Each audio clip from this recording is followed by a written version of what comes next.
জয় শিব শম্ভু, জয় মাতারা। নমস্কার প্রিয় দর্শক, আমি জ্যোতিষী শ্রী রাজা ভট্টাচার্য আবারও আপনাদের সামনে উপস্থিত হয়েছে একটা শুভ বার্তা নিয়ে।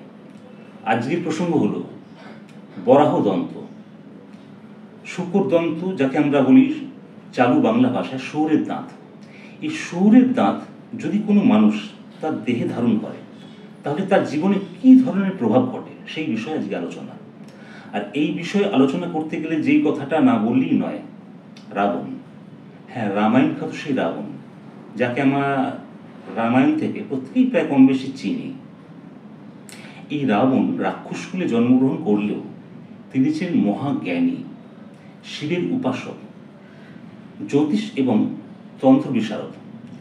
তার এমন একটা অলৌকিক ক্ষমতা ছিল, সেই অলৌকিক ক্ষমতা বলে তিনি একদা স্বর্গের দেবতাদেরও বন্দী করতে সক্ষম হয়েছিলেন।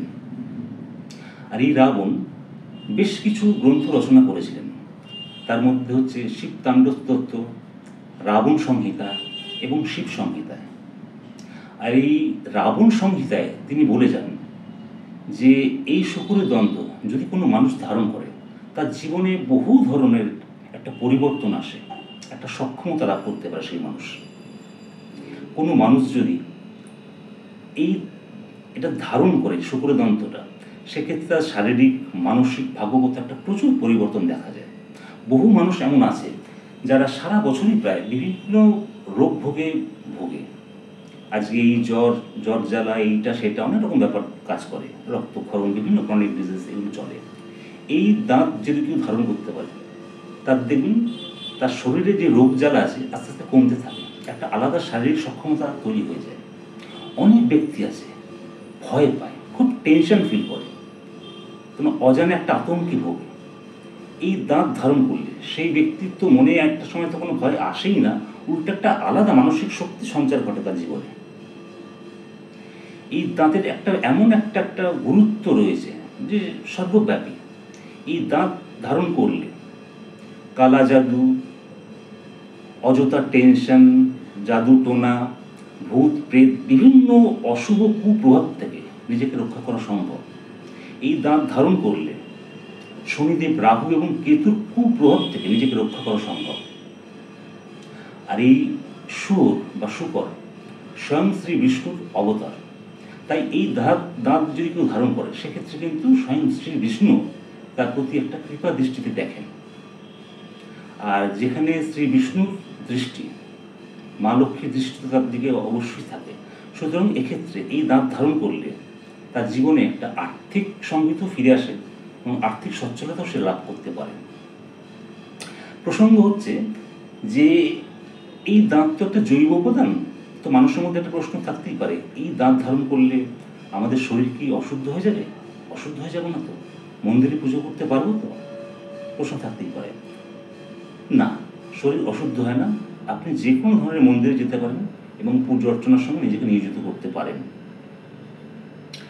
কিন্তু যারা একটু বিশেষ ধরনের পুজো অর্চনার সঙ্গে যুক্ত, বিশেষ ধরনের একটা পদ্ধতির সঙ্গে যুক্ত আছে, বিশেষ পুজো অর্চনার সঙ্গে, তারা কিন্তু তাদের গুরুদেবের পরামর্শে এটা ধারণা করবেন। এছাড়াও প্রশ্ন থাকতে পারে যে আমরা কোন ধরনের শুকরের দাঁত ধারণ করব? আমাদের বাড়ির আশেপাশে যে শুকরগুলো ঘুরে বেড়ায় সেগুলো? না, কখনো সেগুলো নয়। সেই শুকরগুলো কিন্তু ময়লা আবর্জনা খায়, দাঁত ধারণ করতে যাবেন না। তাহলে কোন শুকর? বন্য শুকর, জঙ্গলে যে শুকরগুলো বাস করে সেই শুকরের দাঁত ধারণ করতে হয়। আর এই শুকরগুলো কিন্তু সাধারণ জনসমক্ষে থাকে না, জঙ্গলের দিকে থাকে। এগুলো তার দাঁত অ্যারেঞ্জ করা কিন্তু খুব একটা সহজলভ্য ব্যাপার নয়। যারা সেই বনাঞ্চলের পাশে থাকে, আদিবাসীরা, তাদের সঙ্গে যদি আপনাদের যে কোনো যোগাযোগ থাকে তাদেরকে বলতে পারেন, তারা অ্যারেঞ্জ করতে পারে। কিন্তু কোনো কারণে নিজের স্বার্থসিদ্ধির জন্যে কোনো শুকরকে হত্যা করে তার দাঁত কিন্তু অ্যারেঞ্জ করতে যাবেন না। প্রথমত হচ্ছে এটা শাস্ত্রবিরোধী। আর এই কাউকে কষ্ট দিয়ে, কোনো বন্য প্রাণীকে কষ্ট দিয়ে তার দাঁত ধারণ করে সেটা ফলও পাবেন না। তো কিভাবে এটা দাঁত ধারণ করতে হয় আর কোন ধরনের দাঁত? অনেকে প্রশ্ন থাকতে পারে যে কোন ধরনের, সবকটা দাঁতে কি শ্রেয়? না, তবে সবকটা দাঁতই শুভ। তবে সব থেকে যেটা প্রচলিত আছে এই দুটো সাইডের দাঁত, তরবারির মতন যে ব্যাকরণের দাঁতগুলো, সেগুলো হচ্ছে সব থেকে ভালো ধারণ করা, সেগুলি মানুষ ধারণ করতে পারে। কিভাবে ধারণ করবেন? প্রথমত সেই দাঁতটা অ্যারেঞ্জ করে নিয়ে আসতে হবে। নিয়ে এসে সরাসরি বাড়িতে ঢোকাতে নেই, কোনো গোশালায় রাখতে হয়। গোশালা বা গরু যেখানে থাকে, গোয়াল ঘরে প্রথমে রাখতে হয়। কিন্তু সামাজিক প্রেক্ষাপটে তো সব বাড়িতে তো গোশালা বা গোয়াল থাকে না, তো সেক্ষেত্রে কোনো অসুবিধা খুব একটা হয় না। নিয়ে এসে সরাসরি ভালোভাবে ধুয়ে নেবেন, পরিষ্কার করে কোনো স্যাঁতরার দোকানে দেবেন, যেখানে লকেট করতে পারবেন, কারণ এটা বাঁধাতে হয় তো, সেই স্যাঁতরার দোকানে দিয়ে আসবেন।